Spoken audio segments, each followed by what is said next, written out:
We welcome you to Southern California. Great to be with you. Dave O'Brien alongside Aaron Boone and Dallas Braden. And guys, this is a surging Angels team. They look dead and gone after a terrible August. Here they are on fire in September. Yeah, this isn't one of the most talented Angel teams we've seen in a long time, but they're playing some of their best baseball in the most critical moments, and that's manifesting itself in big hits and pitchers on the mound, unknown guys on the mound in relief, getting big outs in big spots. In Dallas, that'll be important. Tropiano working down in the zone and to the left-handed hitters. At times, a really good straight change. Look, this is a normal way a good second baseman would make this play.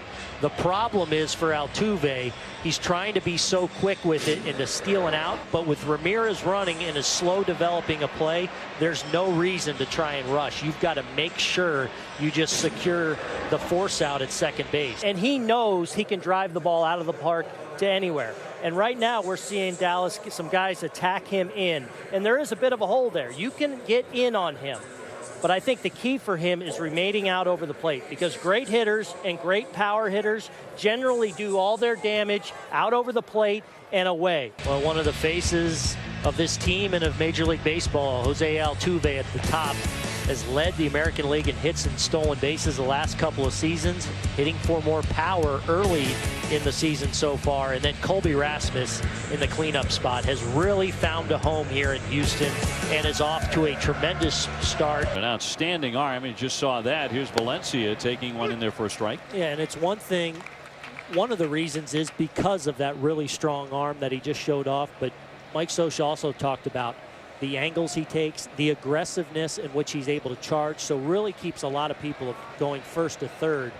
I remember being at the All-Star game last year, and we were looking around and counting up the guys we could see. Like, there's a number of potential Hall of Famers and so many under the age of 25. It reminded us a lot of the All-Star game back in '71 in Detroit, where there were so many young superstars and future Hall of Famers. Mike Trout, the reigning MVP, had a bad August. He's on fire now. Yeah, he has really caught fire, and part of the reason the Angels have gotten hot is because the game's best player has gotten hot. 8-9, leads the league in WAR. He's eclipsed 40 home runs for the first time in what has been an illustrious start to his career.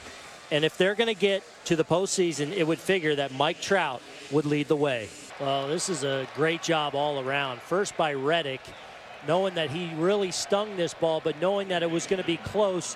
And he got out of the box in a hurry, knowing that Cole Calhoun, one of the great throwers from right field in the sport, makes it a very close play and an athletic slide there by Reddick. He just kept moving his glove to the left before he finally caught up to it well inside. Well, that's 4 straight changeups now by Henry Owens. He wanted the ball on the outer half, understandably, with the changeup, but it just kind of cuts across and I think kept going a little more than even Hannigan thought.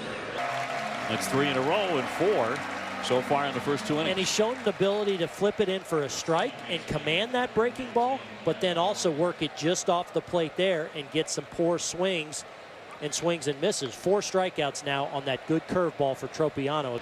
I think you got to force him to beat you inside with the fastball. Set your sights out over the plate.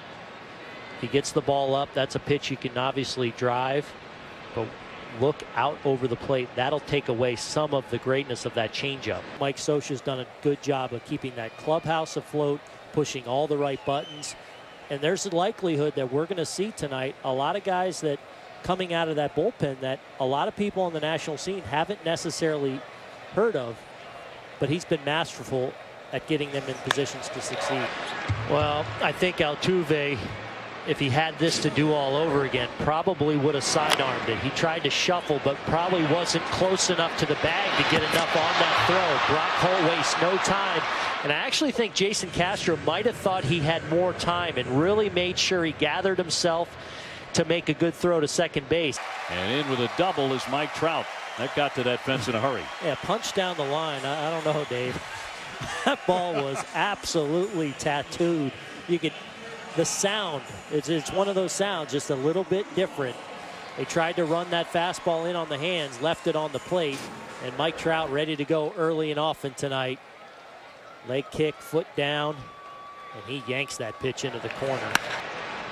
Your dad ever talk about pitch framing specifically? Was that a conversation around the dinner table back in the day? That was the conversation back in the day. My dad, I grew up in a defensive catcher's house, and that relationship with the pitcher and pitch framing, you know, I knew from the time I could walk that was an important part of being a quality big league catcher. I think Mike Scioscia's been very impressed of how he's handled himself defensively behind the plate, calling the game, getting involved in the game plan. But he's extended this lineup with Freese hitting 7th tonight. Perez 358 this month, just quality at bats. Something that the Angels as a team have not seen all season long. Length in the lineup.